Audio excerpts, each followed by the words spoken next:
How to arrange chess pleats பார்க்கலாமா? போன வீடியோவில் பல்லு ப்ளீட்ஸ் எப்படி எடுக்கிறதுன்னு பார்த்தோம்.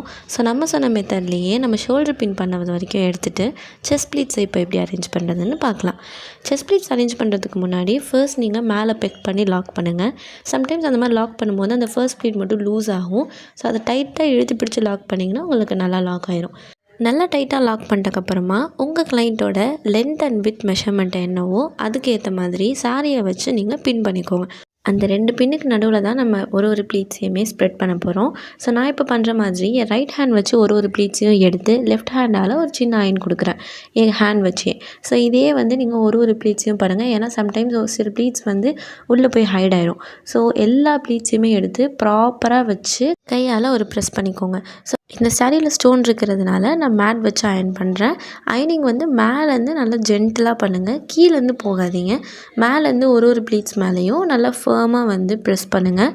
ஸோ இந்த மாதிரி பண்ணும்போது நம்மளுக்கு செஸ் ப்ளீட்ஸ் பார்த்திங்கன்னா ப்ராப்பராக நின்றுக்கும் அண்ட் அது கலையும் கலையாது. இதே மாதிரி தான் 2 ஆங்கிள் ஹைட்க்கும் நம்ம அயன் கொடுக்க போகிறோம்.